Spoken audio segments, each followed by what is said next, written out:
shouldn't still love you or tell you that. But if I didn't say it, well, I'd still have felt it. Where's the sense? ¿Tú quieres ser presidente de este país, Idekel? Yo quiero contribuir a mi país desde el espacio que la sociedad y las circunstancias me lo permitan. Nunca me he definido la presidencia de la República como una meta, porque entiendo que no es necesario ver la presidencia como el objetivo. Es cada acción que uno emprenda. Como diputado, yo voy a servir a mi país porque voy a lograr que la ciudad tenga wifi gratis, una ley de cyberbullying, demostrar que se puede ser ético, que uno puede ser coherente con lo que promete. Y en estas cosas en las que yo creo en aportar desde donde las circunstancias y la sociedad entienda que uno puede serle útil. Que haya señal, siempre. Por supuesto, la comunicación es fundamental y la precede una señal. Oye, ¿por qué es que hay gente que tiene que estar como en una esquina? Porque esa es la esquina donde hay señal. Atiéndeme, el muchacho que trabaja en el edificio donde yo vivo, yo al principio pensaba que era una especie de penitencia, porque él estaba como en una esquina. Yo decía, pues está castigado este hombre, o sea, pero eso... y me dice que no, me dice, no, doña, quita la señal, quita la señal. O sea, uno se mueve a donde está la señal, por supuesto, metafóricamente hablando. Por supuesto, porque la señal es esperanza, la señal es comunicación, la señal es una nueva oportunidad. Y lamentablemente, aunque tiene esa interpretación positiva, en el caso concreto de las señales de las empresas prestadoras, es importante que se entienda que eso es el reflejo de una muy mala planificación en la cobertura. Hay que mejorar la cobertura de los servicios porque deben de tener señal en todo lugar. Es la naturaleza del servicio que se provee. Ya. ¿Qué tú crees que la gente piensa de ti? ¿Qué la gente piensa de mí? Que quiero aportar, que me interesa compartir mis conocimientos, que tengo buenas intenciones. Eso es lo que percibo en función de lo que me dicen. Pero mira, podría ser la pregunta que usted me hacía, no me la había hecho. Y por eso, si se fija, tuve que pensarla mucho más. ¿A dónde vamos después de morir?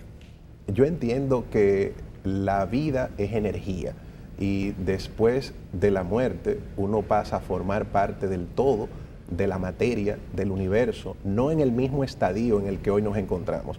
El error de la especie humana es entender que una vez muere, entendiendo que la vida es determinante, el recuerdo, el cerebro, el pensamiento, cuando eso se descompone, uno pasa a formar parte de todo y ya uno jamás vuelve a ser lo que hemos sido. Simplemente energía, simplemente un elemento orgánico que forma parte de las rocas, del viento, de la vida. ¿Tú has recibido la señal de Dios, hablando de señal?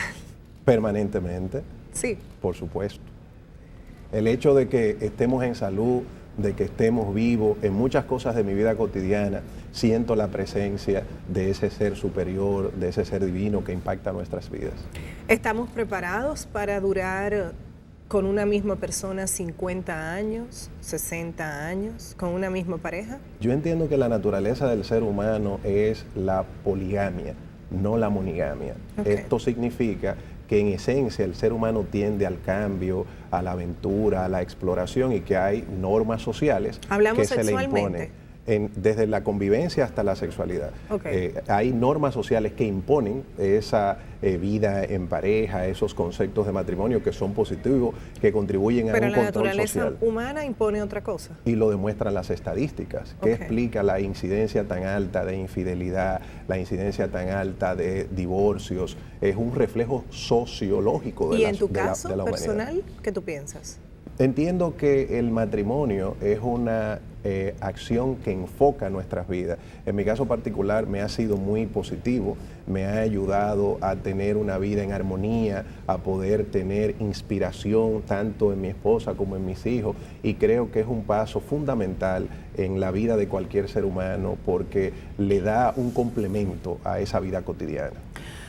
¿Tú crees que, o tú piensas que tiene un costo muy alto ser una buena persona? Por supuesto. El ser una persona correcta y además asumir liderazgo social requiere grandes sacrificios, porque uno tiene que negarse a muchas intenciones naturales y además a muchos hábitos cotidianos que un ser humano común pudiese tener. Entonces lo correcto requiere un gran esfuerzo. ¿Qué es lo correcto, Idekel? es cumplir con normas, es cumplir con el sentido común, es cumplir con el deber ser, con lo que la sociedad, las buenas prácticas y la decencia espera de una persona. ¿Y tú no es crees el marco de lo correcto. ¿Y tú no crees que luego que tú llenas todos esos requisitos puede llegar un momento en tu vida donde tú sientas que el formulario no te representa? Es que yo entiendo que no son requisitos que se llenan, es un reflejo de la esencia individual y personal. ¿Ah, sí? Uno tiene que sentirse en armonía. Claro. En mi caso particular, yo vivo en armonía, lo que yo soy ante ti es lo que yo soy en mi cotidianidad, no lo hago como un esfuerzo, sino que me sale de manera natural, consciente sí de mi responsabilidad. Y en ocasiones, por ejemplo, cuando hablo de algún tipo de sacrificio, que si usted va rápido a una reunión y el semáforo está en rojo y usted piensa por un momento, bueno, quiero irme porque ando rápido, hay un sacrificio de responsabilidad social que te obliga a esperar tu momento y entender las implicaciones que pudiese tener llevarse la luz roja. ¿Qué mata el amor? La traición, por ejemplo, entre otras cosas, la rutina, la falta de creatividad, el no ser transparente, el no ser genuino. ¿Tú crees que esta sociedad es racista? Creo que como país y por nuestros problemas educativos tenemos algunos tipos de prejuicios e interpretaciones que hay que ir superando. Hay mucho de prejuicios, de modelos a seguir que no se corresponden con nuestra identidad. Yo creo que nosotros como dominicanos debemos de enfocarnos más en nuestra identidad, que somos una mezcla, que somos multirraciales, y dejar un poco ese famoso fenómeno guacanagarix que se vive mucho en la cultura dominicana, de preferir lo foráneo, lo extranjero, prototipos que no se corresponden pero con la lo dominicanidad. extranjero de manera selectiva, no preferimos Haití, ¿preferimos Haití? No, se prefiere de manera selectiva y sobre todo, y esto no es solo un tema de nuestro país, basado en estereotipos, en donde se ha planteado, influyen mucho los medios de comunicación, que lo bonito es lo que es anglosajón, lo bonito es lo que es blanco, lo bonito es una nariz perfilada, pero no se ha explicado que la belleza es múltiple, que también en esa nariz de frononó, en ese color negro como la noche, en esa piel mulata hay belleza, porque eso es la vida, por eso yo le decía, no es blanco y negro. Yo nunca he entendido lo del nariz de frononó. O sea, a mí nadie me ha explicado qué significa eso, qué quiere decir, quién es frononó, qué es frononó. Eso es una expresión cultural que se refiere a una nariz que no es perfilada, sino que es redonda, y le han colocado ese nombre. Si Peña hubiese sido, Peña Gómez, hubiese sido blanco, ¿hubiese sido presidente de República Dominicana? Yo entiendo que no solo fue su color que le impidió llegar a la presidencia de la República. ¿No te parece triste que yo tenga que hacer esta pregunta? Sumamente triste, es penoso, pero es muy responsable y muy positivo que la haga, porque como sociedad debemos poner el dedo sobre la llaga, romper con estos estereotipos, romper con esos paradigmas negativos y valorar a cada ser humano por lo que es en su multiplicidad, en su diversidad, y entonces entender que todo es diverso, es amplio y debemos de tener esa apertura. Y que somos más de lo que la gente ve. Claro que sí. De lo que se ve. Y lo que vemos, no limitarlo al prejuicio. Lo que vemos, no entender que es o no es por lo que ya tenemos previamente en nuestra mente, sino abrirnos a descubrir eso que no conocemos. ¿Quién gana en el 2016? La sociedad dominicana. ¿Ah, sí? Por supuesto, porque será inteligente. Si gana Leonel Fernández, ¿gana la sociedad? No creo que gane Leonel Fernández porque... ¿Quién gana? ¿Danilo Medina? No sé, porque falta todavía mucho tiempo. Yo quiero que gane el Partido Revolucionario Dominicano. Falta tiempo, no es en el 2016 que vamos a votar. Por supuesto. No falta mucho, falta estamos menos. en el 2015, falta un año. Falta un año. Poco más de un año. Pero un año y la se va muy política rápido, es dinámica y en horas pueden cambiar unas elecciones. Ahora, yo quiero que gane el Partido Revolucionario Dominicano y Miguel Vargas.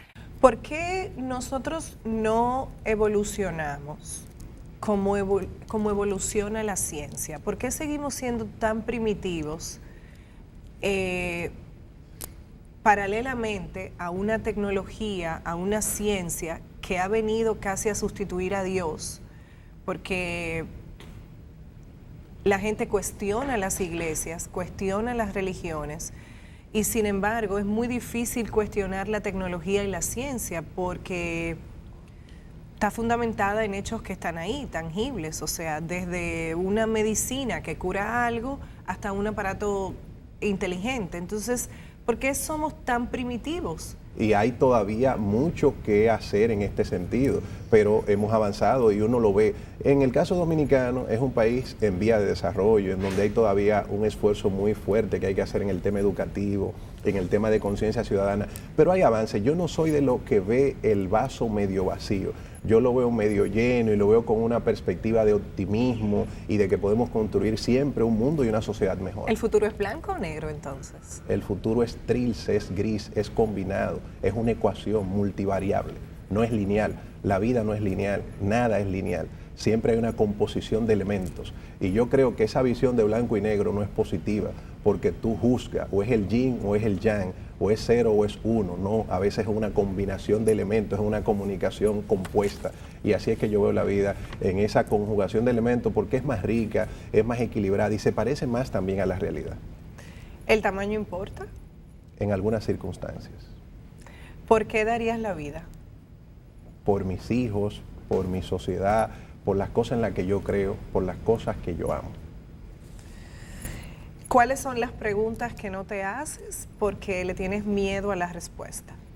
No tengo ese tipo de preocupación porque soy de una familia que ha promovido el debate de las ideas y vivo siempre en esa búsqueda de respuestas desde el Big Bang, de dónde viene el universo, algo que pocas veces la gente se la hace y por su complejidad no quiere encontrarle una respuesta, hasta acciones cotidianas. Yo creo en eso, en cuestionarnos permanentemente, en el Kaizen como elemento de mejoramiento continuo, en entender que no hay nada preestablecido. Pero tiene que haber una pregunta que no te quieres hacer porque no quieres, no le tienes miedo a la respuesta, tiene que haber alguna. Si usted supiera que nunca me había puesto a pensar en eso, a partir de esta entrevista la buscaré y si la encuentro le prometo que se la voy a hacer saber, pero no la tengo porque de verdad no tengo ese tipo de ataduras ni de prejuicios y si en algún momento he tenido la inquietud, me la hago y tengo siempre el deseo de buscar una respuesta sobre las cosas. Hablábamos de autenticidad ahorita. En algún momento, yo no sé, pero escuché como que te acusaban de que habías copiado algo. La gente se repite, copiamos cosas, es algo inevitable o todo el tiempo hay que ser original necesariamente. Yo creo que siempre hay que ser original y nosotros siempre lo hemos sido. En este caso, cuando uno hace vida pública y es una flexibilidad y tolerancia que yo siempre he practicado, hay que entender que hay personas que a veces, vinculado a las bajas pasiones, a las mezquindades, quieren plantear situaciones que no se han dado. Nosotros, por ejemplo, vivimos difundiendo temas tecnológicos, las noticias no la podemos ni la estamos generando nosotros. ¿Y qué nosotros hacemos? Las reflejamos y colocamos su fuente. Es decir, que creo que es una información fuera de contexto, inapropiada, que no se corresponde con la verdad y que es el precio de hacer una vida pública y de tratar de aportar, de que en ocasiones penosamente uno es víctima de ese tipo de prejuicio, pero lo ve con humildad, lo ve con esa interpretación de lo que es la naturaleza humana, en donde el ser humano también arrastra elementos de bajeza y de reflejos de lo que son las cosas que debemos y tenemos que superar. ¿Tú perdonas? Por supuesto, lo practico permanentemente. ¿Todo? Entiendo que todo puede ser perdonado, pero no significa esto que haya que seguir en el mismo nivel de confianza ni de compromiso. Se perdona, pero se da un cambio de ciclo. ¿Tú perdonas una traición? Por supuesto. ¿Y qué pasa después? Reconozco a esa persona como una persona que tiene una proliferación a poder fallar. No le doy el mismo nivel de confianza ni de empoderamiento y por supuesto en lo que es mi escala de afectos no se mantiene en el mismo sitial.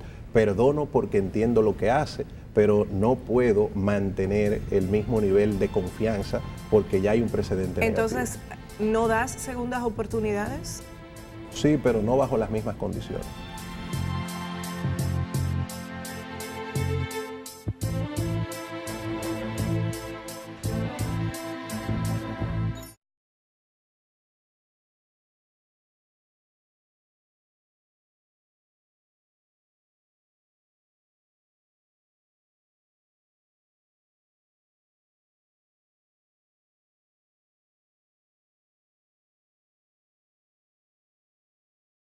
There will be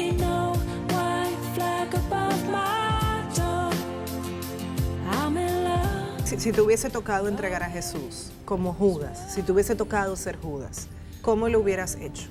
No hubiese jugado ese rol porque no creo en la traición y no la practico. Hubiese preferido ir a la cruz junto a mi amigo Jesús.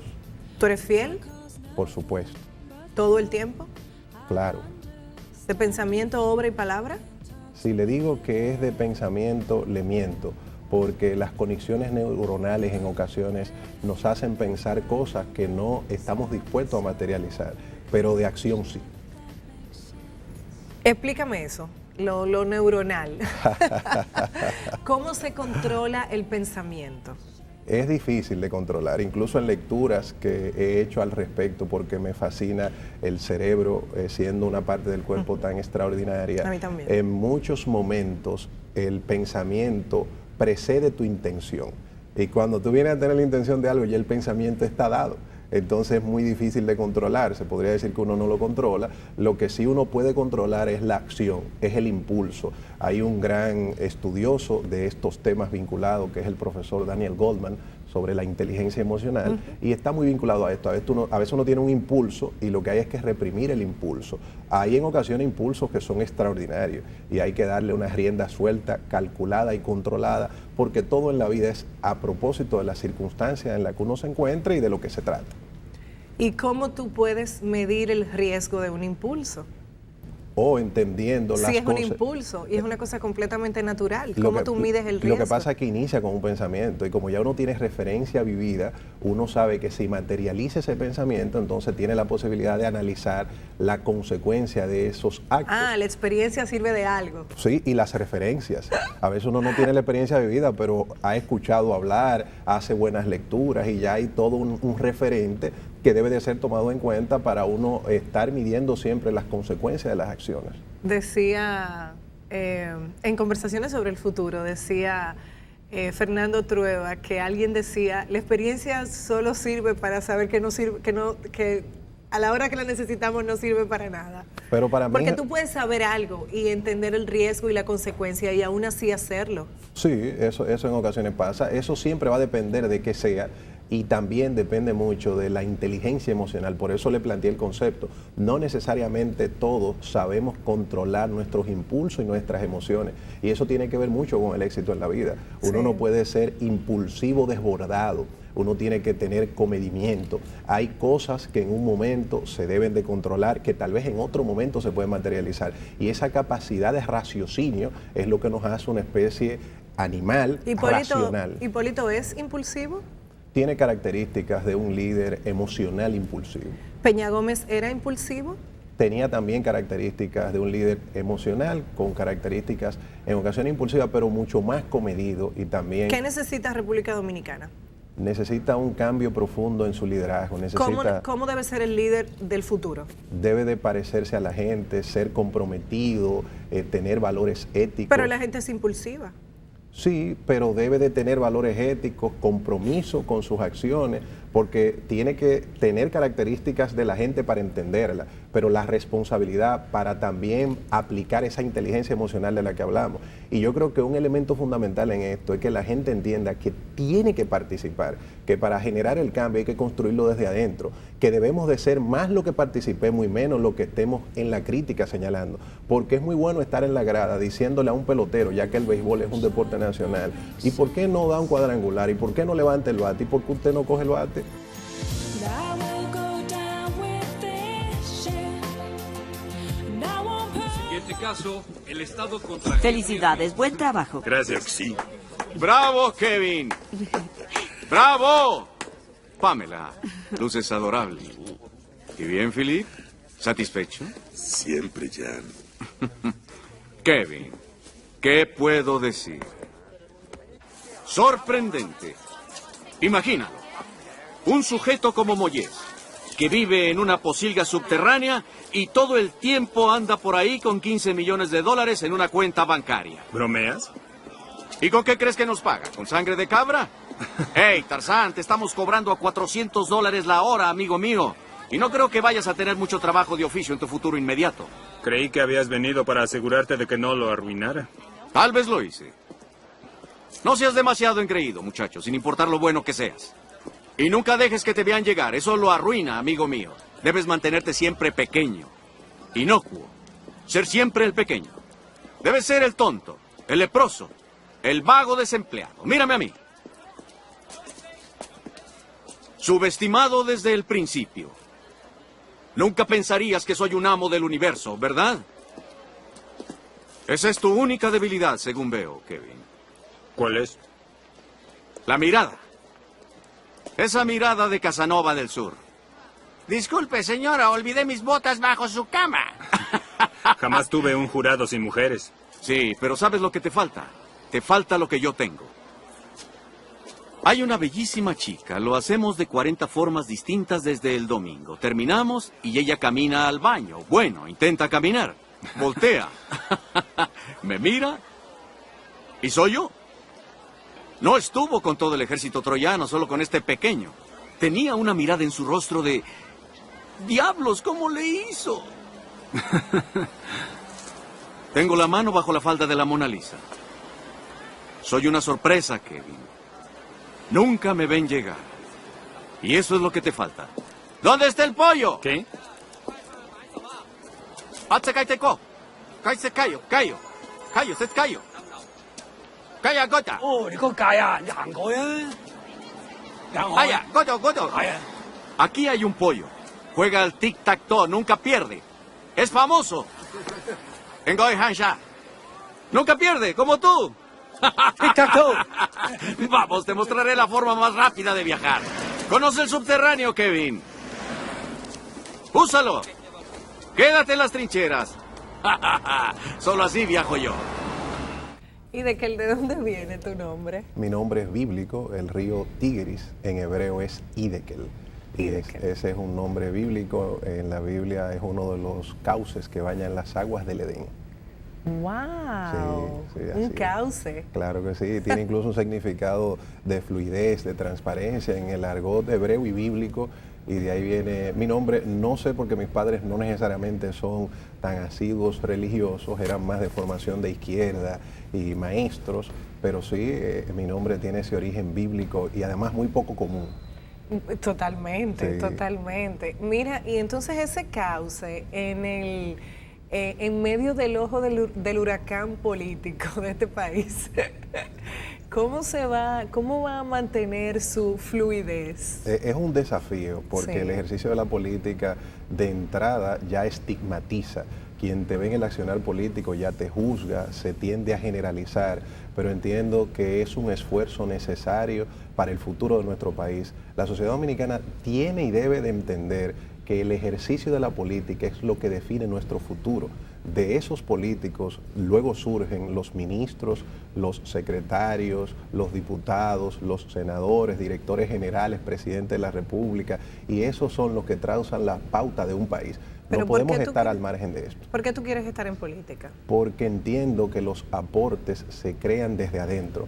Por muchos años, tanto en mi caso familiar como personal, fui un analista, un observador, un crítico distante, pero me he dado cuenta que si uno tiene una idea, por ejemplo, de reducir la brecha digital, de contribuir a mejorar el sistema educativo dominicano, de contribuir con la seguridad pública, la generación de empleo, estos cambios se ejecutan desde el ejercicio del poder y desde el ejercicio de la política. Desde afuera solo seremos siempre analistas, pero quienes van a definir y a implementar las políticas públicas serán otros que penosamente muchas veces no tienen ni las condiciones ni el compromiso de cambio que el país requiere en estos momentos. ¿Por qué el PRD?